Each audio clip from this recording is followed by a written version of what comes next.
O que é que eu tenho que fazer?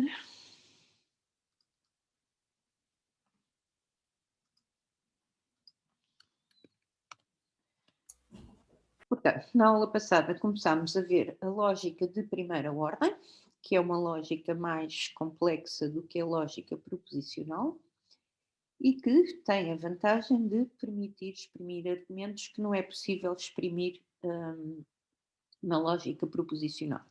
O que vimos na aula passada foram uma série de conceitos que nos levaram à definição da linguagem da lógica de primeira ordem. Não é? Portanto, o que vamos ver agora é o sistema dedutivo, isto é, as regras de inferência. Todas as regras de inferência que estudamos para a lógica proposicional são válidas na lógica de primeira ordem, portanto, resta-nos apenas tratar dos dois novos símbolos lógicos que não apareciam na lógica proposicional e que são, como se devem lembrar, os quantificadores, quantificador universal e quantificador existencial. Então vamos lá ver as regras para estes quantificadores, começando pela introdução da quantificação universal. Portanto, o que é que significa esta FBF? Para todo o x, alfa x.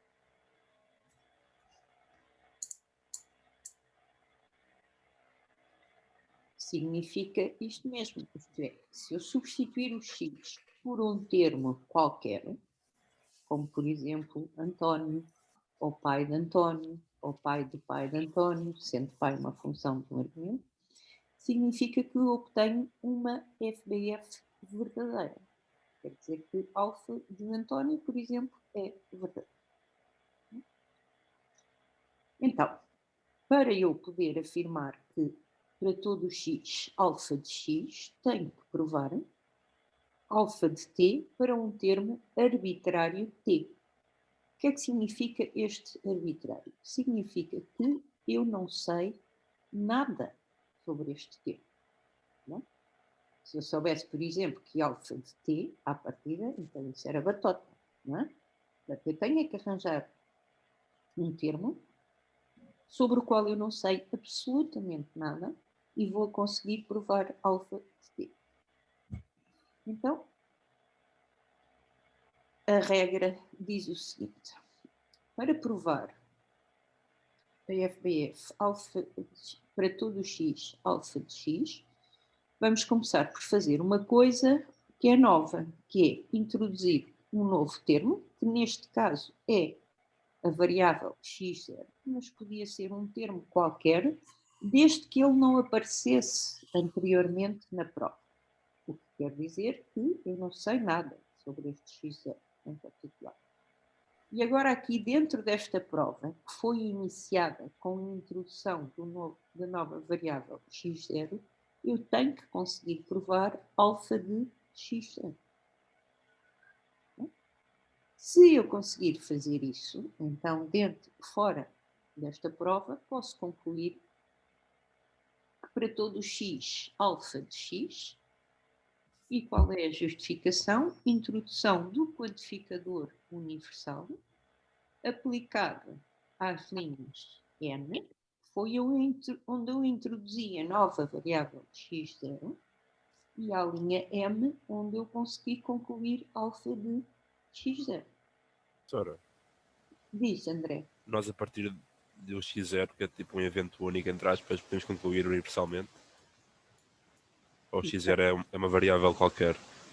X0 é uma variável qualquer que não tenha aparecido antes na prova. Ou seja, Ok. sobre a qual eu não sei absolutamente nada. Então, se eu conseguir provar alfa Pois. de zero, vou conseguir provar alfa de tudo. Ok? Mais questões? Não há?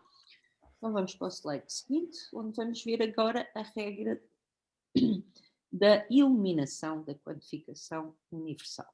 Esta é simples, não é? O que é que ela dirá? Se eu souber que para todo o x, alfa de x, então posso concluir alfa de daquilo que eu quiser, daquilo em que estiver interessado. Portanto, diz que se numa linha, numa prova, eu tiver para todo o x, alfa de x, Então, posso concluir alfa de t, sendo t um termo qualquer. Não é? E a justificação é a eliminação da quantificação universal aplicada à linha Hermann. Não é? Na realidade, este T não é bem um termo qualquer, mas podem ver no livro, mas não vamos entrar aqui nesses detalhes. Então, para exemplificar a utilização destas duas regras que acabamos de ver, vamos provar o seguinte argumento. Não é? Portanto, é um argumento que tem duas premissas. A primeira premissa diz que para todo x, se P de x, então Q de x, substituam-me lá aqui o P e o Q por predicados que fazem sentido para obtermos aqui uma FPF verdadeira.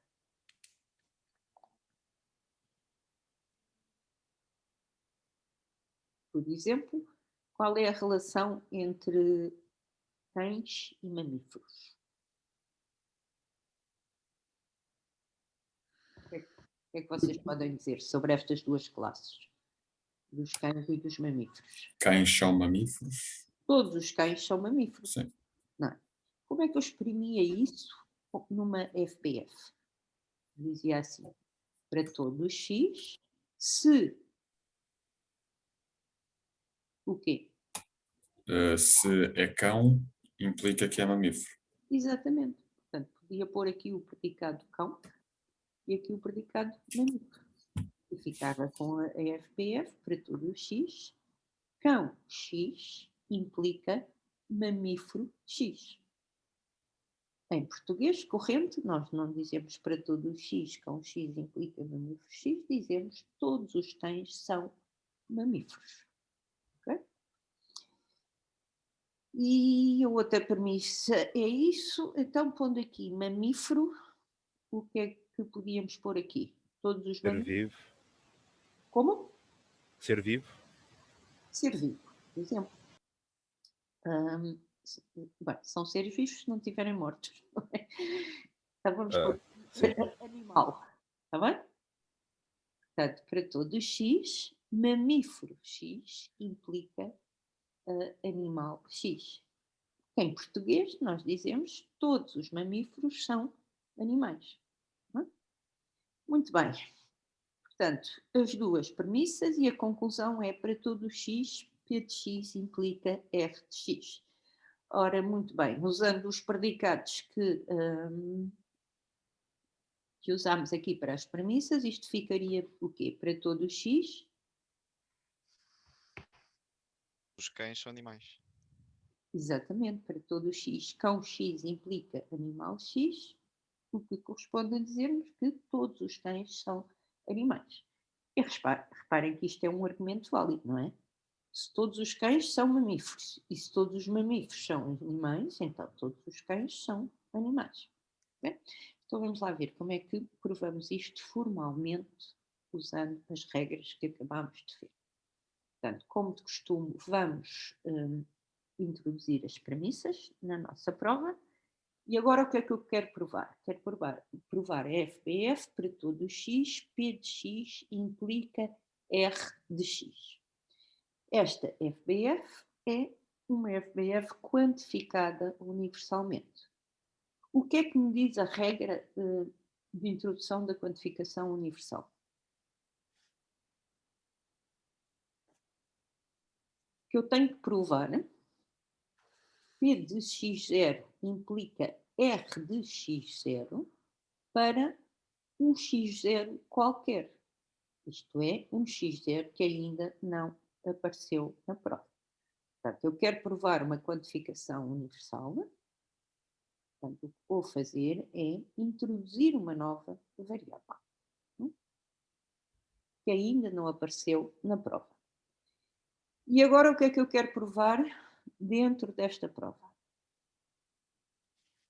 Quero provar P de x0 implica R de x0.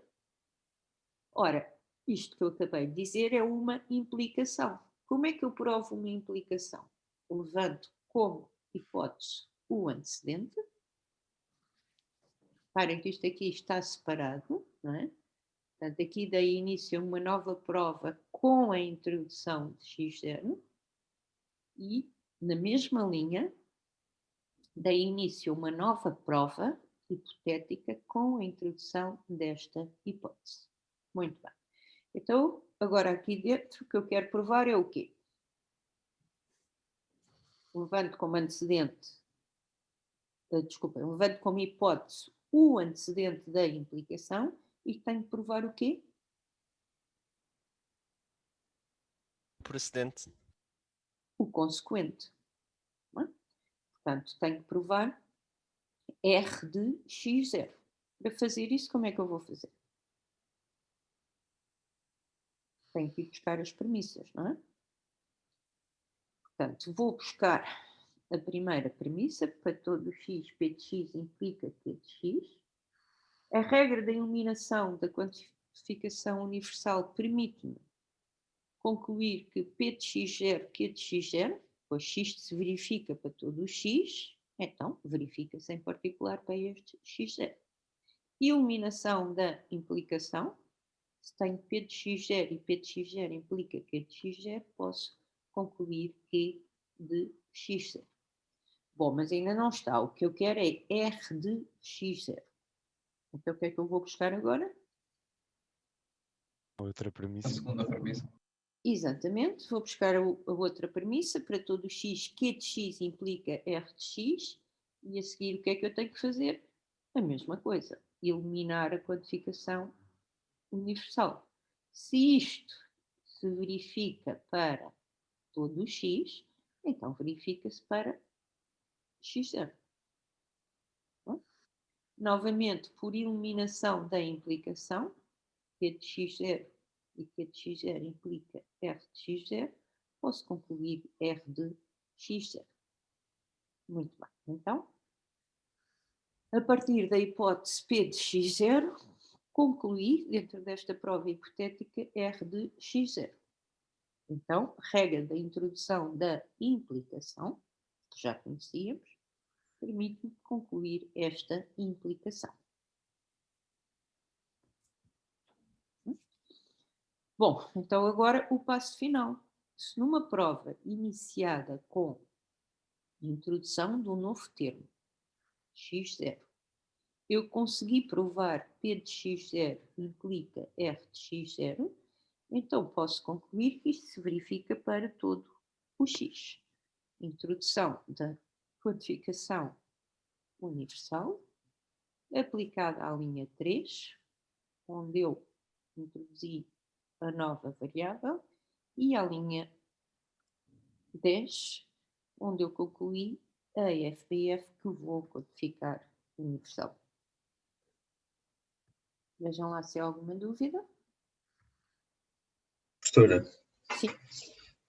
pode só relembrar-me outra vez o que é que quer dizer esse x0 na regra de quantificador?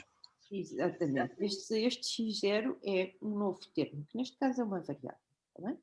E quando eu digo novo, o que é que eu quero dizer? Quer dizer que não aparece antes na prova. Isso quer dizer que eu não sei nada sobre o x0. Em vez de x0, podias ter posto, por exemplo, Carlos. E aqui tinhas que chegar a P. Carlos implica R. Carlos. Tá? Portanto, este x0 é um termo sobre o qual eu não sei nada. Um termo arbitrário. Isto é, não aparece antes na prova. Respondi à tua questão, Pedro? Sim, professora. Obrigado. Nada. Mais alguma questão? Ok. Portanto, vimos as regras para a quantificação universal. A regra de eliminação é muito simples, não é? Se eu tenho para todo o x qualquer coisa, então posso substituir o x por um termo qualquer. É óbvia esta regra e, neste caso, o termo que me interessava era o x0. Se me interessasse outro termo qualquer, substituía por esse termo. Agora, introdução da quantificação universal. Se eu quero provar esta FBF, então tenho que provar que P de x implica R de x se verifica para qualquer x. Então, o que é que fazemos? Para provar uma quantificação universal, começamos uma nova prova com a introdução de um novo termo. Costumamos usar a variável x0. Novo quer dizer que não aparece antes na prova, o que significa que eu não sei nada sobre este x0. Okay? Se eu consigo provar P de x0, R de x0, então posso concluir que para todo o x, esta implicação se verifica. Okay? Então, vamos passar agora ao outro quantificador, o quantificador existencial.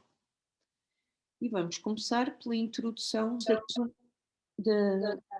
do quantificador existencial. O que é que significa existe um x tal que alfa de x? Significa que existe pelo menos um x tal que alfa de x. Então, para eu poder concluir isto, basta-me ter alfa de t ou um termo qualquer. Por exemplo, se eu tiver aqui cão Bobby, então posso concluir que existe pelo menos um cão.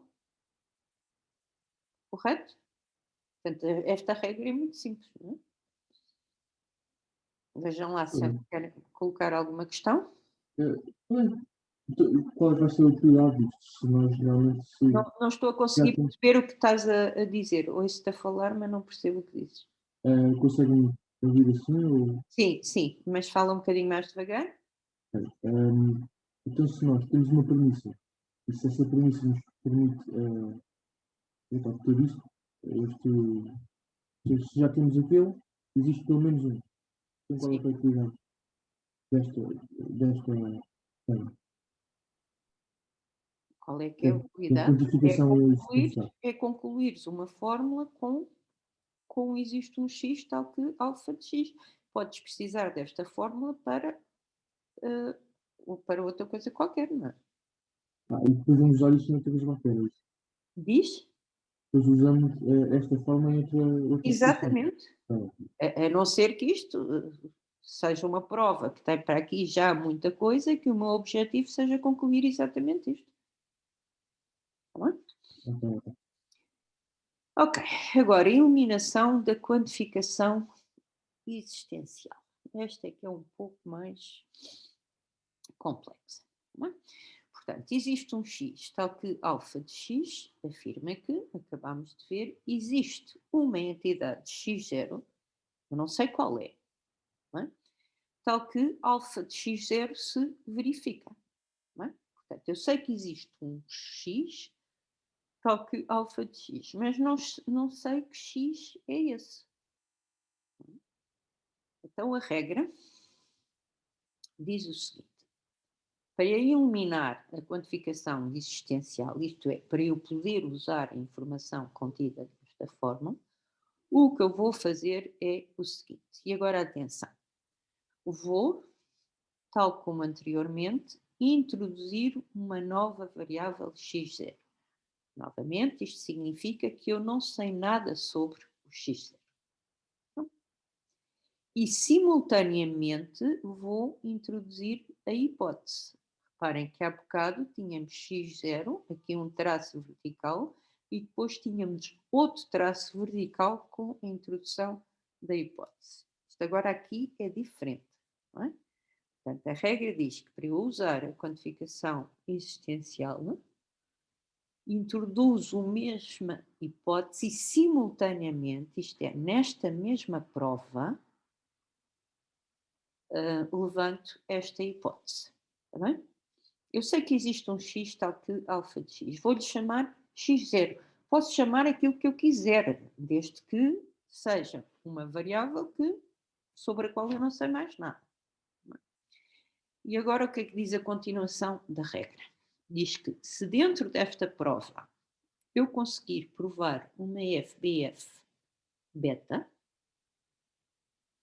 então posso concluir beta fora da prova por eliminação do quantificador existencial aplicado à linha n, que é desculpem, a forma quantificada existencialmente e ao par de linhas M, onde introduzi a nova variável, e a linha K, onde consegui provar o beta. Agora, atenção, desde que este beta não mencione a variável x0. Ou seja, eu provei este beta assumindo que era alfa de x0, que x0 era um indivíduo que verificava alfa de x, mas também teria conseguido provar para outro indivíduo qualquer. Não é? Portanto, não estou agarrada ao alfa, ao x0. Professora, Assim, duas coisas. Primeiro, eu não percebi muito bem qual é que foi a diferença entre pôr aí o x0, depois dois tracinhos, como fizemos antes, e este aqui, e também não percebi muito bem esta última condição. portanto, imagina que tu aqui provavas que a FBF beta era P de x0. Não podias passá-la cá para fora. Porquê? Porque Qual é a lógica disso? Então, a lógica foi o que eu disse anteriormente. Repara, existe um x tal que alfa de x diz-me que existe um x que verifica alfa, mas eu não sei que x é esse. Uhum. Pronto. E então eu chamei-lhe x0. Só lhe posso chamar x0 se eu não souber nada sobre o x0. Faz sentido para ti isto? Faz. Ok. Isso faz. Muito bem. E agora imagina que eu provo provo este beta. Mas Uhum.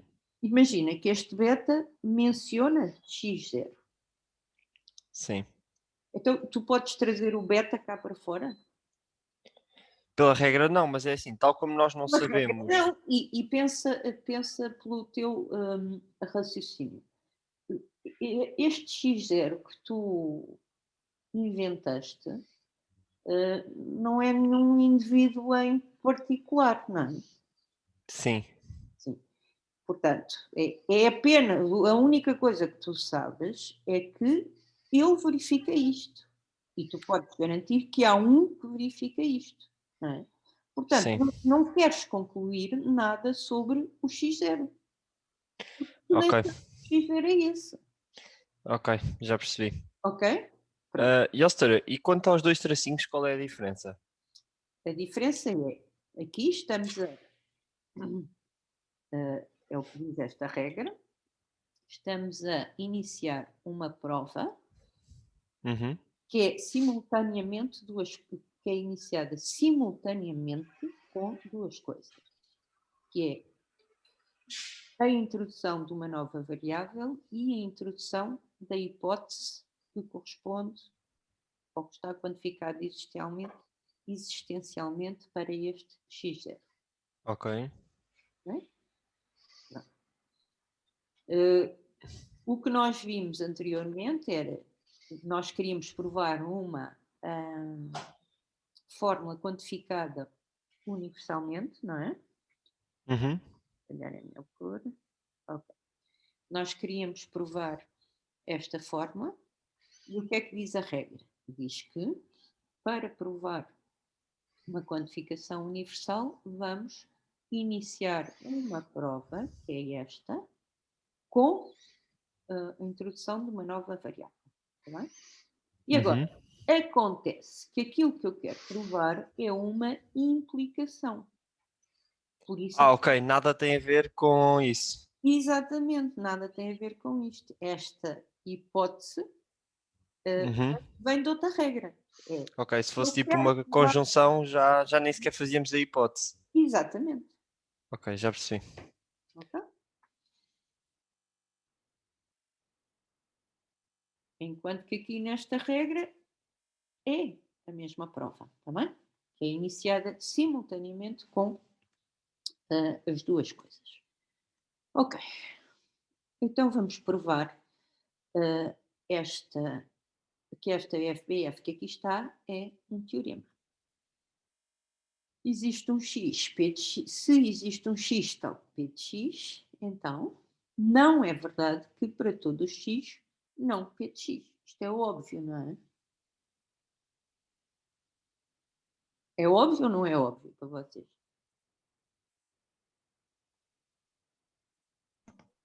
Ora, se existe pelo menos um x tal que p de x se verifica, então não pode acontecer que para todo x não p de x, porque eu sei que há um que verifica p de x. Ok. Então, isto é um teorema, portanto, não vamos ter premissas. Ok? Muito bem. O que é que eu quero provar? Uma implicação, cujo antecedente é existe um x, p de x. Já sabemos que para provar uma implicação, o caminho a seguir é levantar como hipótese o antecedente da implicação. Certo? E agora queremos provar, dentro desta prova hipotética, não é verdade que para todo x não p de x. Portanto, queremos provar uma negação. O que é que vamos fazer?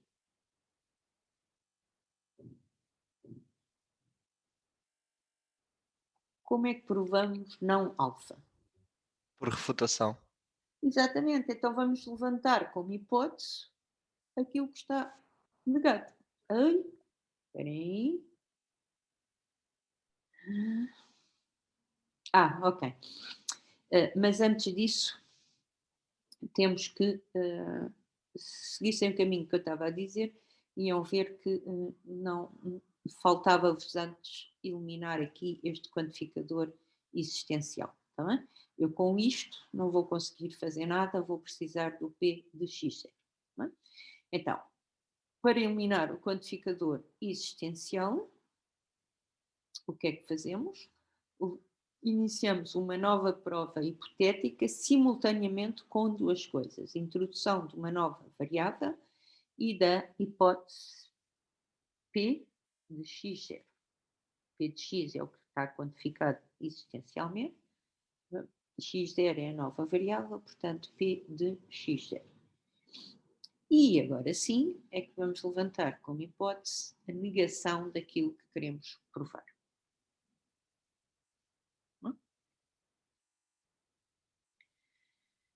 Muito bem, então o objetivo é chegar a uma contradição. Para provar, vamos reiterar, porque está numa prova que contém esta, P de x0, e a partir desta hipótese, por eliminação da quantificação universal, podemos concluir não P daquilo que quisermos. Aquilo que nos convém neste momento é x0, não P de x0. Professora, Sim. eu se calhar não percebi muito bem. Nós não, a ideia era não reutilizarmos uma variável, neste caso não se chama variável. Neste caso, a ideia era não reutilizarmos o x0 Não. na eliminação do quantificador.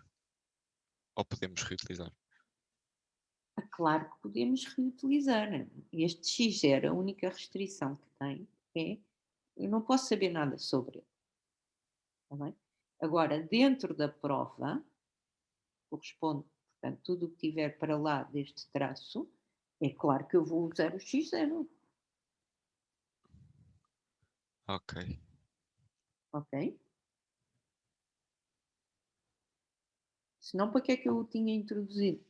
Não, sim, faz sentido. Eu recordo-me de haver uma propriedade do quantificador universal que não podíamos usar certas. Agora está-me a faltar o nome. Variáveis, pronto. Sim. Mas isso no quantificador universal é na introdução. Ok. Ok? Na introdução temos que introduzir. Está bem, já percebi.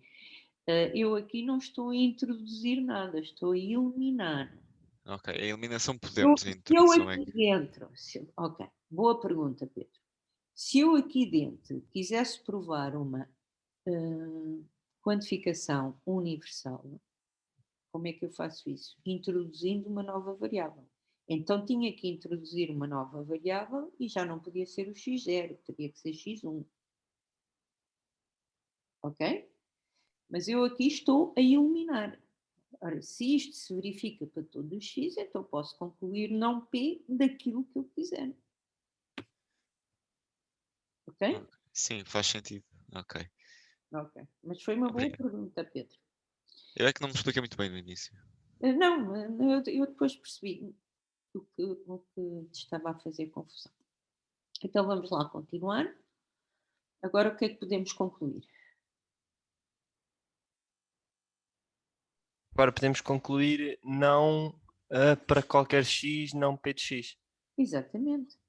Ora, se o levantar esta hipótese me levou a uma contradição, então posso concluir, fora da prova, a negação da hipótese que me levou à contradição. Por introdução da negação. E agora? Agora chegamos a algo que não depende de x0. Isso mesmo, muito bem, André. Agora, dentro desta prova, iniciada com x0 e a hipótese P de x0, eu consegui provar qualquer coisa que não depende de x0. Então posso passar isto para fora desta prova pela regra da eliminação da quantificação existencial. Finalmente,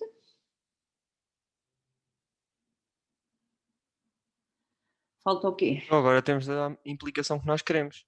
Exatamente, falta-nos apenas introduzir a implicação. Se dentro de uma prova iniciada com este antecedente cheguei a este consequente, posso introduzir a implicação. Ok? Alguma questão antes de continuarmos? Muito bem. Então vamos continuar agora com o capítulo 5. Mudamos de capítulo. Lógica de primeira ordem 2. O que é que iremos fazer aqui? O que é que fizemos na lógica proposicional 1 e depois na lógica proposicional 2? No 2, preocupamos com métodos de automatizar provas. Portanto, vamos ver a resolução, o mesmo método, mas agora para a lógica de primeira ordem. Como se deve? Só uma observação. Isto já é a secção 5.2, a secção 5.1 chama-se representação do conhecimento e vocês devem ler o que está no livro. Não tem nada de especial, portanto não vamos estar aqui a falar. Portanto, como se devem lembrar, o primeiro, para podermos aplicar a resolução em FPFs, temos que ter essas FPFs na forma clausal. Portanto, vamos ver agora que passos é que temos que acrescentar àqueles que já conhecemos para passar FBFs da lógica de primeira ordem para FBFs para a forma clausal. E a primeira regra é a mesma que já conhecíamos, eliminação da implicação. O que é que diz esta regra? Se eu tiver alfa implica beta, vou transformar essa FBF em quê?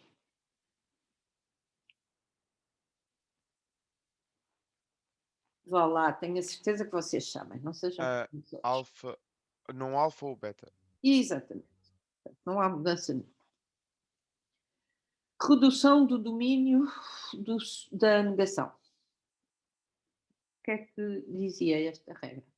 Aqui eu diria que se tivermos um não para tudo, então existe Muito pelo bem. menos um.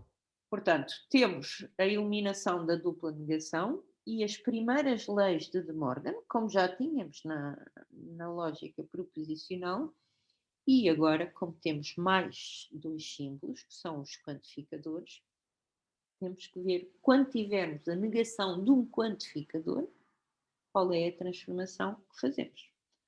E aqui está, uma das segundas leis de De Morgan diz que se eu tiver não para todo x alfa de x, vou substituir isto que aqui está por existe um x tal que não alfa de x. E isto faz sentido para vocês, não faz? Se não é Sim. verdade que todos os x satisfazem alfa, então existe pelo menos um x que não satisfaz alfa. E agora a regra para aplicar quando temos a negação de uma quantificação existencial, o que é que dirá? Se eu tiver Como, setora? se eu tiver não existe um x tal que alfa de x, Então todos não satisfazem. exatamente, não, então não é verdade que para todo o x não alfa de x. Ok? Portanto, a regra é, quando temos a negação de um quantificador, mudamos o quantificador e negamos o que está aqui. Ok? Muito bem. Então vamos ao terceiro passo. Normalização de variáveis. O que é que isto significa? Significa uma coisa muito simples. E baseia-se, antes disso, baseia-se neste facto das variáveis quantificadas corresponderem a variáveis mudas. O que é que isto significa? Se eu tiver para todo o x, p de x, e se mudar o x para y e escrever para todo o y, p de y, estou a dizer exatamente a mesma coisa. Por exemplo, Não percebi muito bem o que é que a senhora quis dizer agora. se eu tiver a FBF para todo o x, p de x, Sim. estou a afirmar que todas as entidades satisfazem o predicado P, correto? Exato. Agora, se eu mudar o x para y em todos os sítios onde o x aparece, vou ficar com para todo o y, P de y. Esta FBF diz alguma coisa diferente do que dizia a outra? Só no caso de já termos um Y. Não, mas mesmo que eu tenha um y, quando eu ponho para todo o y e depois entre parênteses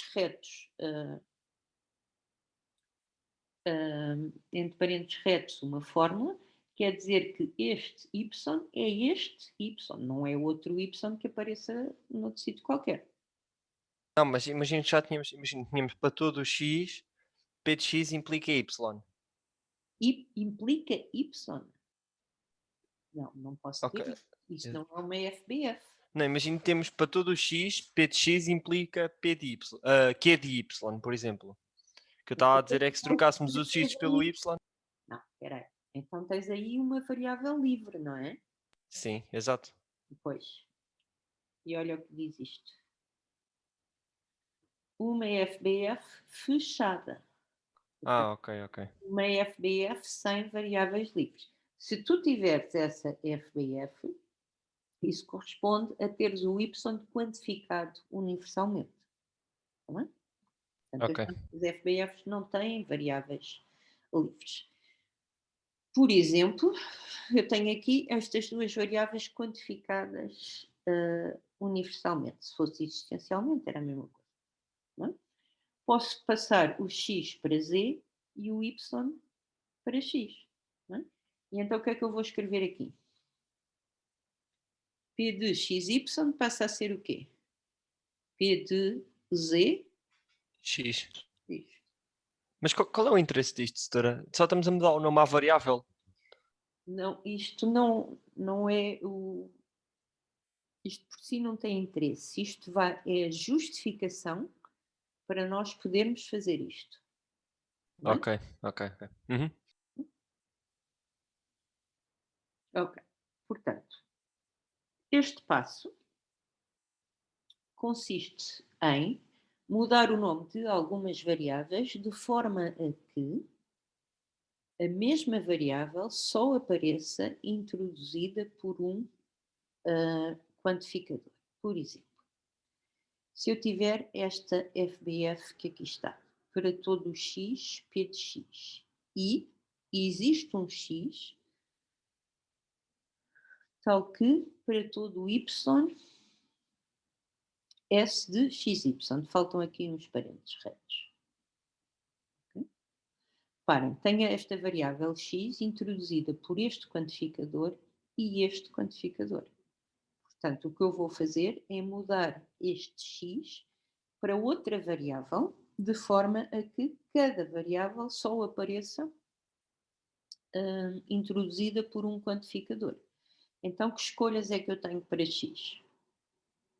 Para a nova variável? X não pode ser, é o que já é. Y também não pode ser, porque já está aqui um para todo o y. Não é? Então, vamos escolher z. E fica, existe um z, tal que para todo o y, S de z, y. Professora? E antes que alguém me pergunte qual é o interesse disto, é que nós, no fim, não vamos ter quantificadores nenhuns. Não é? E, portanto, este quantificador vai desaparecer, este quantificador vai desaparecer, e depois eu ficava aqui com um x e um x, e estes x não tinham nada a ver uma coisa com a outra. Se eu não fizesse isto, estes x tinham que ser o mesmo. Pedro, diz. Nós não estamos a perder um pedaço de informação importante. Ou seja, que nós antes sabíamos que para todo o x acontecia o p de x e ao mesmo tempo esse x fazia com que para todo o y, etc. Não é este. Exato. Quando eu faço existe um x, esta variável x não tem nada a ver com outros x que apareçam na fórmula. Não. Ok. Quando o quantificador, por isso é que se diz o quantificador introduz a variável. Este x só está ligado dentro do domínio do quantificador. Este x não tem nada a ver com isto. Não é esse mesmo x, então. Não tem nada que ser iguais. Ok. Nós meio que outra justificação para fazermos esta transformação é para não nos confundirmos com os domínios dos x. Não é não nos confundirmos, é que, como eu disse, no fim da passagem à forma clausal, nós não vamos ter quantificadores. Se eu não fizesse este passo, aparecia aqui P de x e depois aqui S de xy. Então, este x era o mesmo que este. Não é? Eu não tenho lá quantificadores, mas este x não tem nada que ser o mesmo que este. Só seria se o domínio deste quantificador chegasse até aqui e eu não tivesse aqui este existe um x. E seria uma coisa completamente diferente. Não é? Mas sempre que uma variável é introduzida por um quantificador, é como se fosse uma variável nova, que só é válida dentro do domínio desse quantificador. Ok? Ok, percebi. Obrigado. Nada. Então, normalização de variáveis é muito simples. O objetivo é cada variável só ser introduzida por um quantificador. Então, se temos a mesma variável introduzida por dois quantificadores, muito simples, mudamos uma delas para outra, para uma variável que ainda não esteja a ser usada. Bom, e agora vamos à eliminação dos primeiros quantificadores, e os primeiros a serem eliminados são os quantificadores existenciais. A forma de eliminar um quantificador existencial depende da forma como ele ocorre. Pode aparecer isolado, e o isolado quer dizer que não aparece dentro do domínio de nenhum quantificador universal. E neste caso, o que nós fazemos é, se temos a FBF, existe um x tal que alfa de x, substituímos isto tudo por alfa de c, em que c é uma nova constante. O que é que isto quer dizer? Que eu não sei nada sobre c. Isso chama-se uma constante de Skolem.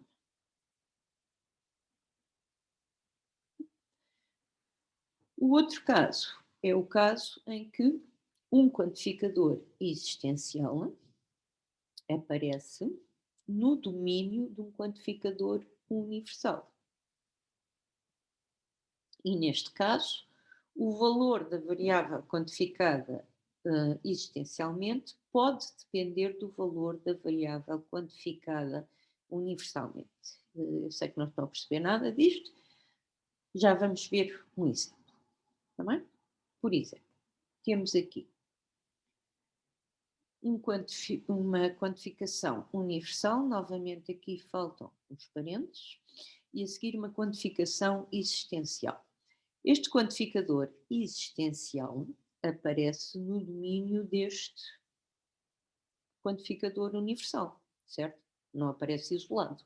Estamos neste segundo caso. Muito bem, então digam-me lá por palavras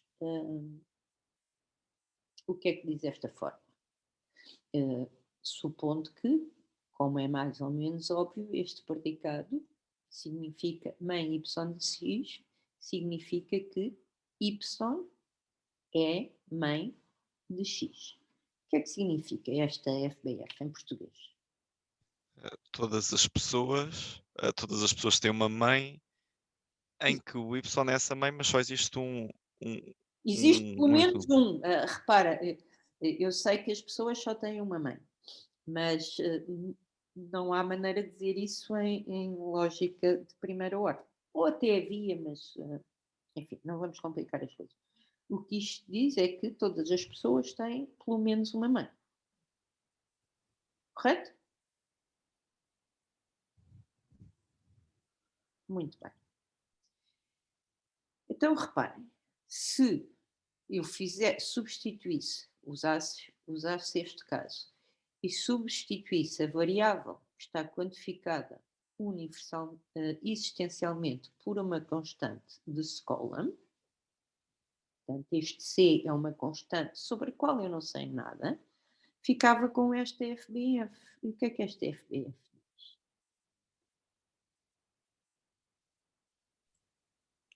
A cena é que o C pode ter o significado que nós quisermos, doutora. Tipo, assim pode Tá bem. estar quantificado universalmente. O C é uma entidade. Ok. Eu estou a dizer, o que é que diz esta fórmula? Digam lá vocês.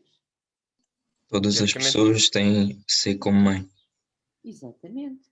Diz que C, que a entidade C é mãe de todos os X. Não é nada disto que diz esta fórmula, não é? Diz que para cada X existe um Y. Ok? Portanto, a forma correta de fazer a substituição é esta. E agora o que é que eu digo? Para todo x, f de x, em que f é uma função sobre a qual eu não sei absolutamente nada, uma função de Scola, f de x é mãe de x. E isto agora faz todo o sentido e está-se mesmo a ver que esta função que aqui está é que função? A função mãe, que para cada x devolve a mãe de x.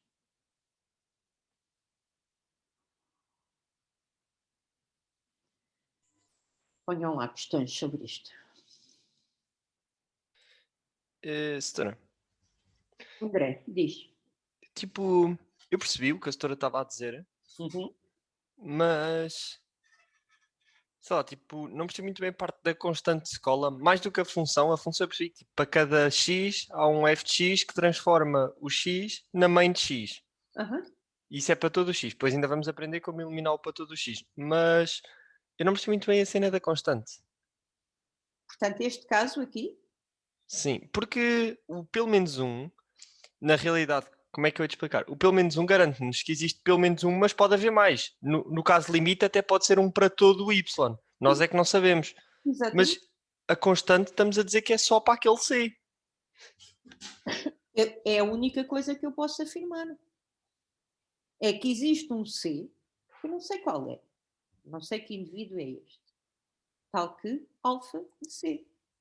Mas estamos a perder informação, porque o pelo menos um, Não, pelo não. menos um Y é um C ou mais Cs. Nós não sabemos. Sabemos que é pelo menos um C, mas podem ser mais Cs. E ao meter lá só o Está C, bem? estamos a dizer que é só um. André, mas o que a fórmula me diz é que existe pelo menos um. Portanto, a única coisa que eu posso afirmar é alfa de C para 1. Ao eu dizer alfa de C, não estou a dizer não alfa para os outros todos. Só estou a dizer alfa de C. Não estou a dizer que as outras entidades não verificam alfa. Ok, Ok? já percebi. Uhum. Boa pergunta também, André.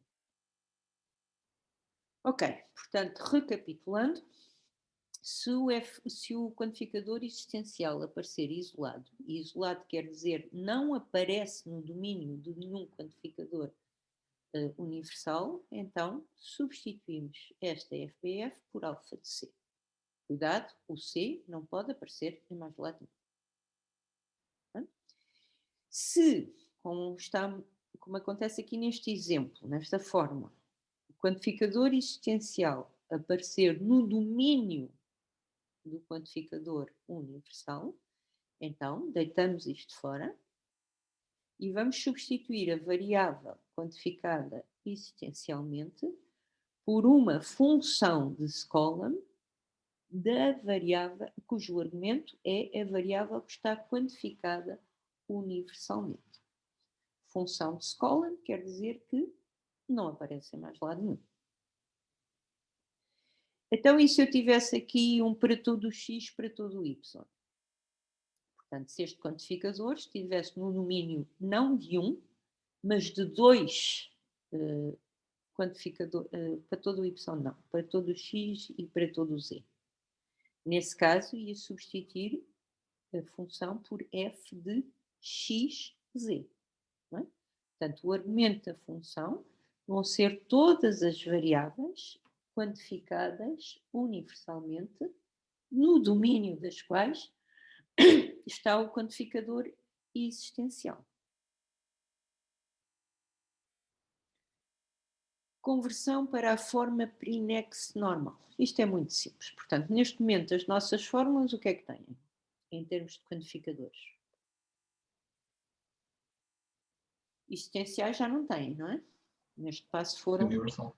Exatamente, só têm quantificadores universais. E cada quantificador universal desses introduz sempre uma variável diferente. Porque no passo da normalização das variáveis nós já garantimos que isso acontecia. Correto? Então, vamos pôr todas as ocorrências de quantificadores universais no início da FBF. Ok? Eliminação da quantificação universal, ainda é mais simples. Pura e simplesmente deitamos fora os quantificadores universais. Ou seja, ficamos com uma fórmula que não tem quantificador nenhum, e o que isso significa é que todas as variáveis que aparecem na nossa fórmula estão quantificadas universalmente. Finalmente, obtenção da forma conjuntiva normal, isto é, queremos chegar a uma conjunção de disjunções de literais. Isto é igualzinho ao que já fazíamos para a lógica proposicional.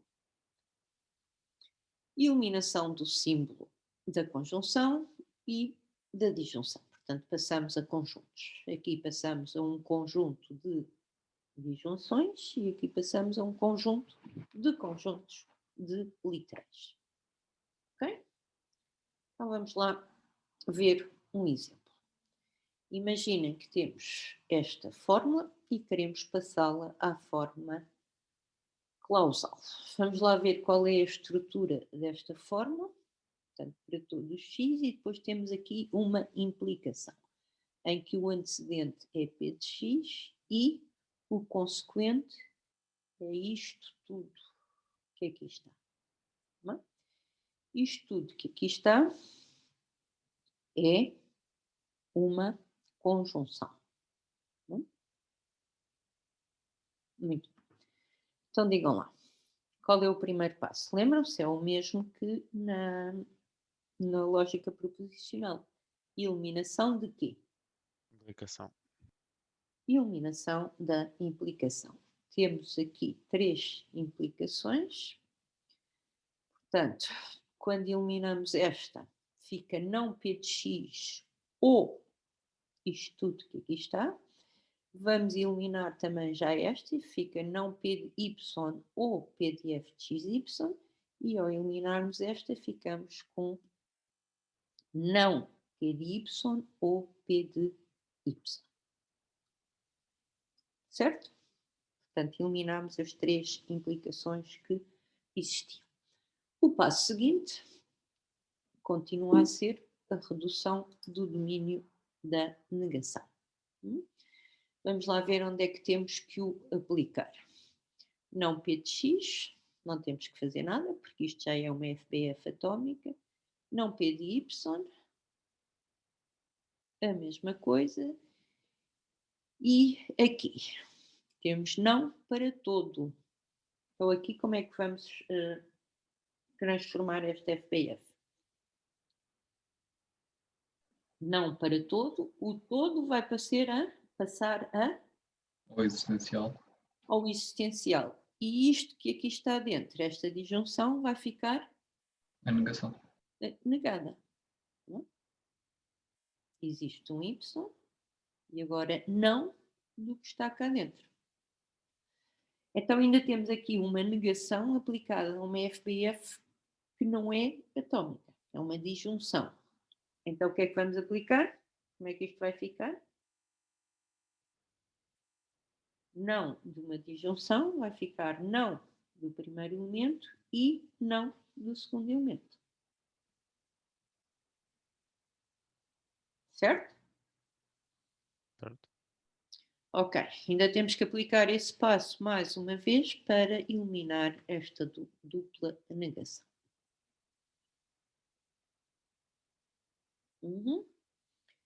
E o passo seguinte é a normalização de variáveis.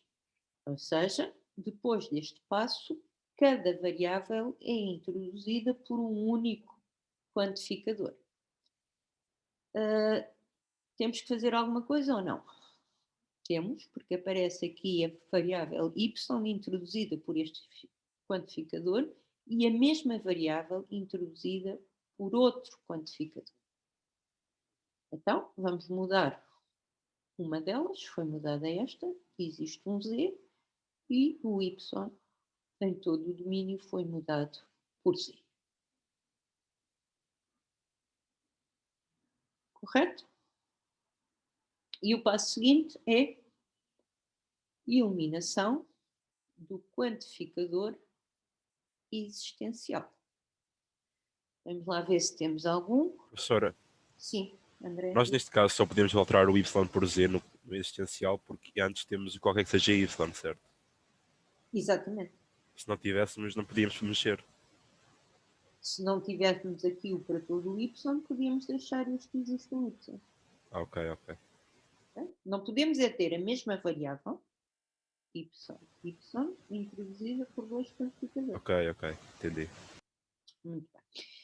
Então agora vamos para a eliminação do quantificador existencial. Temos aqui um. Para saber como esta eliminação vai ser feita, o que é que temos que ver?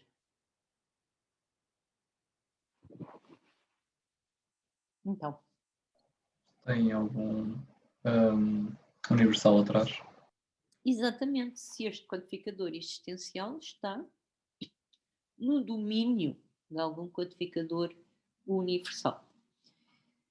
Este quantificador universal, existencial, temos aqui um universal. Mas este interessa para alguma coisa?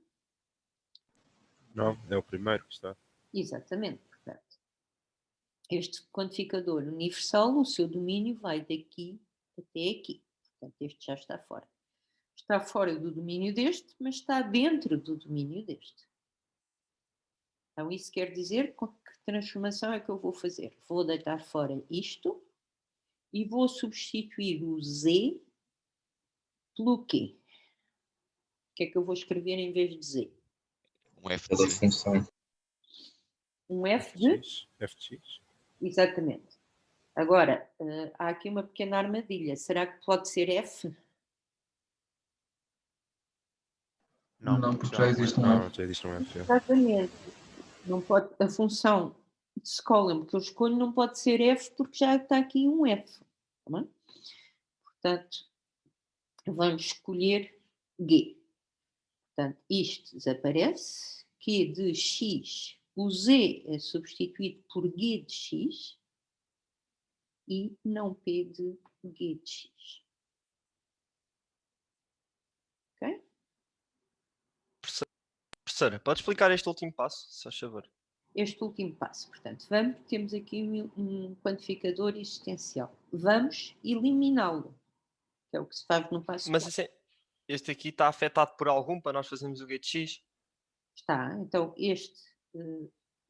o domínio deste quantificador universal começa aqui e acaba aqui.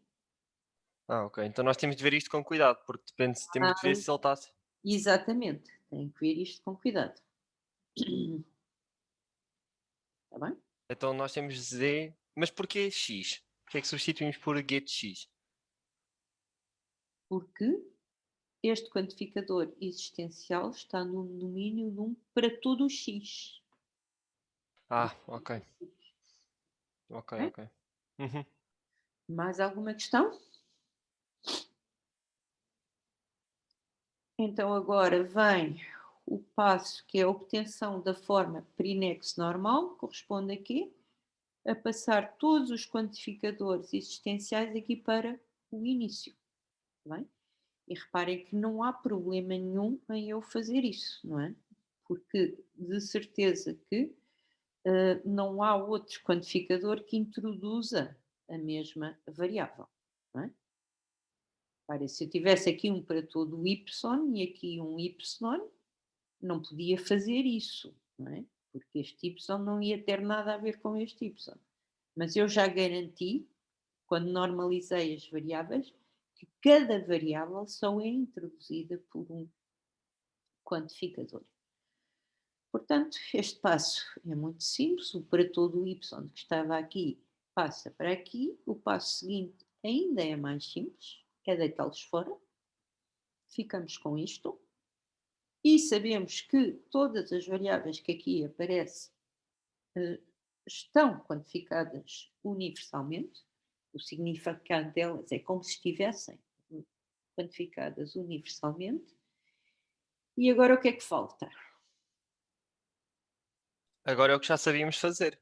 Exatamente, agora é o que já sabíamos fazer, não é? Nós queremos uma conjunção de disjunções de literais, portanto, vamos ficar com não P de X ou o primeiro elemento da conjunção e não P de X ou isto que aqui está.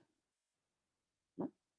Aqui já não há nada a fazer, temos ou, portanto podemos tirar um nível de parênteses, mas aqui ainda temos que aplicar esta regra novamente, não é? Vai ficar não P de X ou Q de X, G de X e não P de X ou não P de G de X. Mas nós ali podíamos ter tirado primeiros parênteses, não podíamos? Antes de fazer a distributiva. Sim, podias. Ok. Porque só tínhamos is. Onde é que só temos isto? Do lado direito. Antes da senhora fazer a distributiva. Sim. Aqui, não é? Sim, exato. Exato, podias. Pronto, e finalmente temos uma conjunção que tem 3 elementos, este e este, de disjunções de literais. Portanto, tirando os conjuntos, passando a notação, desculpem, passando a conjuntos, portanto, eliminando a conjunção e a disjunção, obtemos isto, 3 cláusulas. Não é?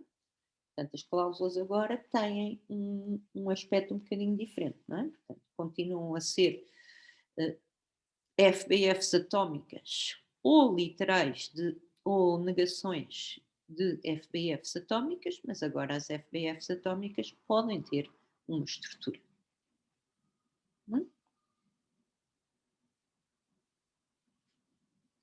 Então, setora, pode vir para trás, só chover. Porquê que a setora ali eliminou... O que é que a setora fez do 9 da primeira linha para a segunda? No 9 da primeira linha para a segunda, não fiz nada, só mudei de linha porque já não cabia aqui. Ok. Ai, esqueça, ok. Esqueça. Já percebi. Pensava que tinha feito alguma transformação, como nas outras. Não. Portanto, o resultado final começa aqui e acaba aqui. Uma cláusula corresponde a esta, outra cláusula corresponde a esta e a terceira cláusula, que já não cabe ali, corresponde a esta. Ok? Professora, Sim, este vai ser sempre o caminho que vamos seguir, certo?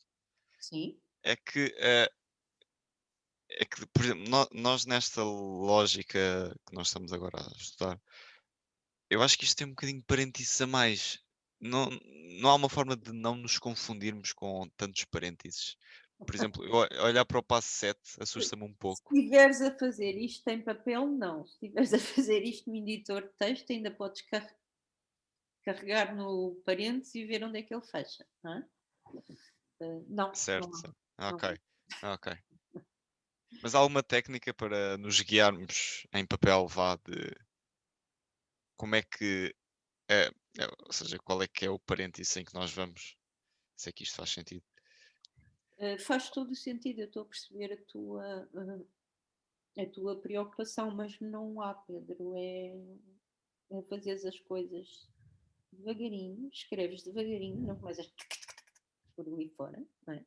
É fazer aquilo que eu fiz logo no início.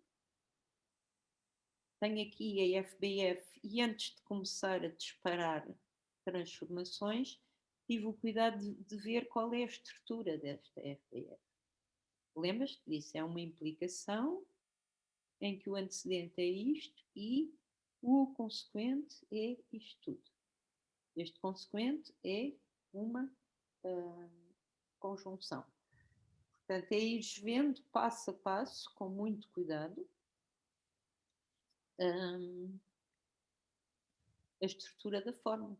E, eventualmente, escrever isto em linhas separadas. Por exemplo, escrever aqui isto e depois passar isto para aqui. Ok. Ok? Ok, obrigado. Ok, e então agora vamos lá. Se repararem, agora estamos no capítulo 4, novamente, falar das substituições.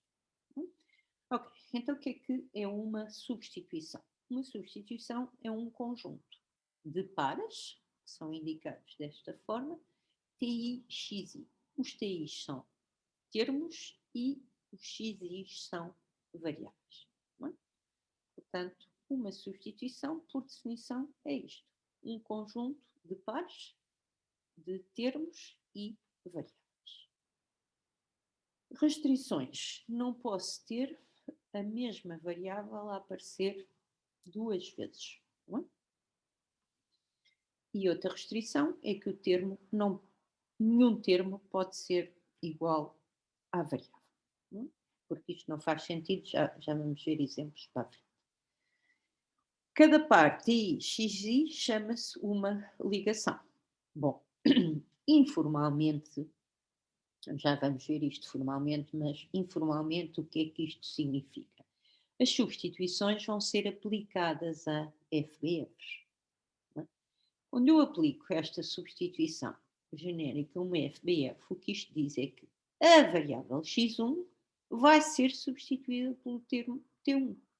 Por exemplo, se isto for A não pode ser porque A é uma constante. Se isto for X e o termo for A, a constante A, isto quer dizer que na FBF, onde aparecer X, eu vou substituir por A. Não? É este o significado informal de uma constante, de uma substituição. Ok, então temos aqui dois exemplos de substituições. Aqui tenho o termo, a variável x, e estou a dizer que ela deve ser substituída por este termo, f de x, e que a variável y deve ser substituída por z. Tenho aqui outra substituição que diz que o x deve ser substituído por a, o y por g de y e o z por esta coisa que aqui está, f de g e h de b. Estes conjuntos que estão agora aqui não são substituições. O primeiro. O que é que diz o primeiro par do primeiro conjunto? Diz que o x deve ser substituído por x. E estava lá dito atrás que nunca podemos ter xi igual a ti, ou seja, a variável num par ser igual ao termo. E agora vemos bem que isto não faz sentido. O que é que aquele par está ali a dizer? A dizer que eu devo substituir x por x? Isso não serve para nada. Não é? Ok. Portanto, não é um par, não é uma substituição, porque este par tem o termo igual à variável. E agora este segundo conjunto também não é uma substituição. Alguém é capaz de me dizer porquê? Temos dois x que são substituídos por coisas diferentes, será? Exatamente. Portanto, não podem aparecer dois pares diferentes com a mesma variável. Reparem que isto não faz sentido. O primeiro par diz-me que o x deve ser substituído por a. E aqui diz que o x deve ser substituído por b. Isto não é possível. O x ou é substituído por a ou é substituído por b. Não pode ser substituído pelas duas. Professora, Sim? pode voltar atrás, por favor. Ignorando o x ser substituído por a, ou seja, só tínhamos 3 substituições, ou 4, 3 substituições, não há problemas também em dizermos que o x é substituído por b e depois o h de b estar noutra substituição, ou seja, estarmos a usar uma variável que é substituída? Não. Ok, isso pode Olha, acontecer. ainda bem que pediste para voltar atrás, não é? Porque há aqui mais um problema, mais uma razão pela qual este conjunto não podia ser uma substituição. O get y? Não. Não. Isto é uma variável e isto é um termo. Os Mas termos estamos a usar o y como estamos a fazer transformação ao y e estamos a substituí-la por y. Estamos a considerar y's diferentes, então. não há problema nenhum. Tá bem? Ok. Não, isto não é uma restrição. A restrição é aqui, não é? Neste par, o que é que tem que estar aqui, à direita da barra? Uma variável. C é uma constante. Não é? Portanto, mais uma razão para isto não ser uma substituição.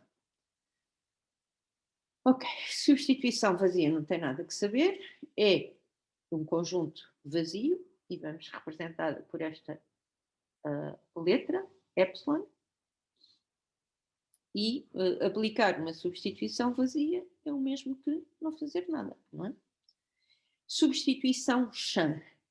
Chan quer dizer, em inglês, ground, quer dizer que não tem variáveis. O que é que não tem variáveis? Os termos. Está bem? Aplicação de substituição.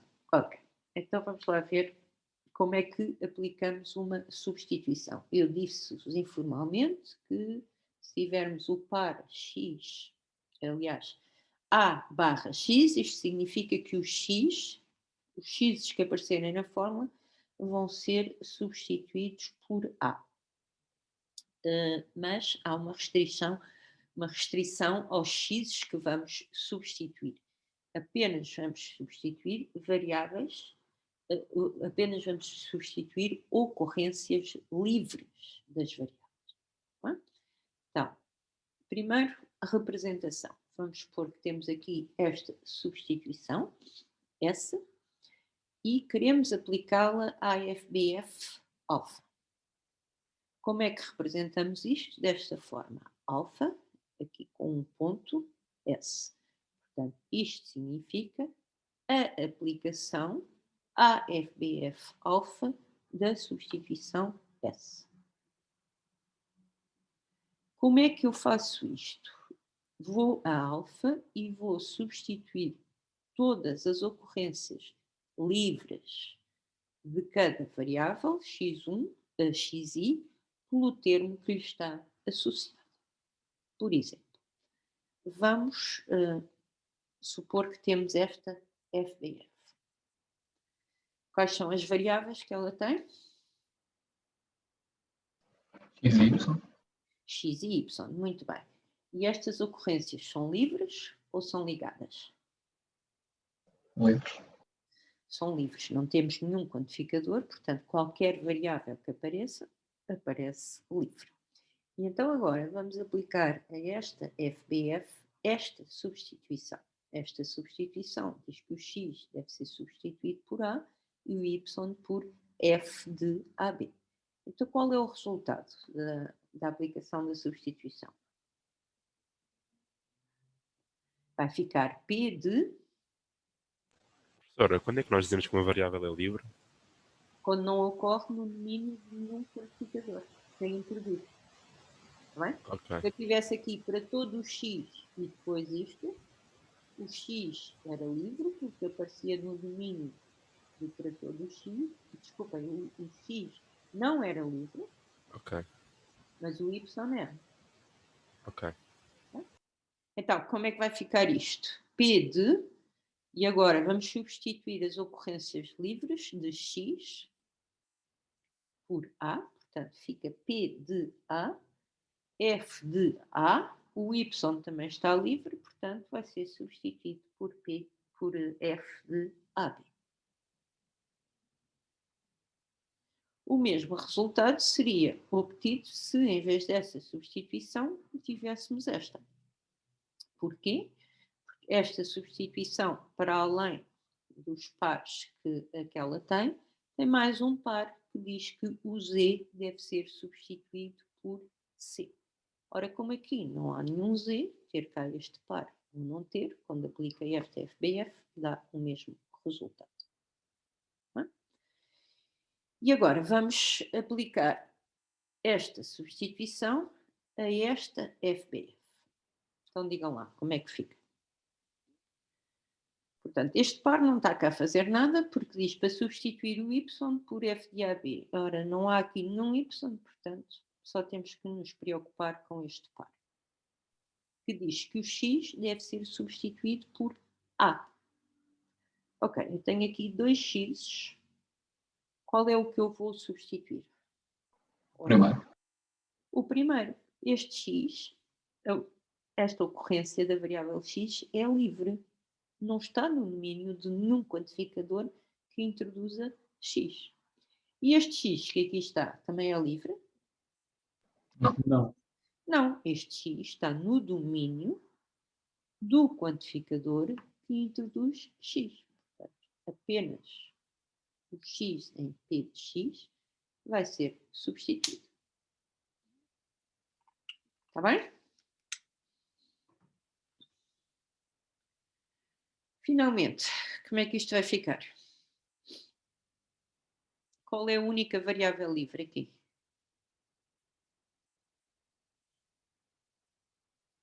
O X não é livre. Y. O Y, portanto, vai ficar igual, sendo este Y substituído por F de A. Ok? Professora, uma pergunta. Sim? No primeiro exemplo, nós substituímos o Y por F de AB. Sim. Nós podemos repetir a função F? Porque nós já tínhamos usado F de AY, ou seja, estamos a repetir a mesma Isto transformação. aqui não há nenhuma restrição à repetição de funções, não é? Isto não tem que ser uma função de escola. Não, eu não falei em funções de escola aqui. Ok. Ok, e agora vamos... Portanto, como estão a reparar, isto é bem mais complicado, não é? Na lógica proposicional, demos a passagem à forma causal e saltámos imediatamente para a resolução. Aqui ainda temos mais coisas que temos que aprender antes de ver a resolução. E uma das coisas fundamentais é o conceito de unificação.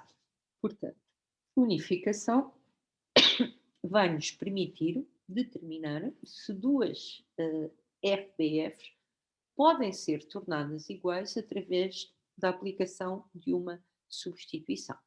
Por exemplo, se olharmos aqui para estas duas FBFs, P de XA e P de BY, há alguma substituição que as torne iguais?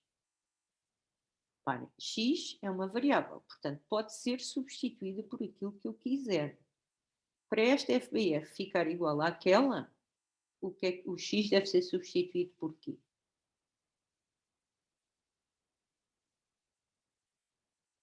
Então, para eu B. ficar... Por B. E o Y? Por A. Por A. Ok?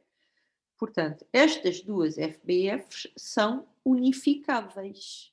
Existe esta substituição que, aplicada a ambas, as transforma na mesma FBF, nomeadamente P de BA. Agora, esta aqui, há alguma substituição que as torne iguais?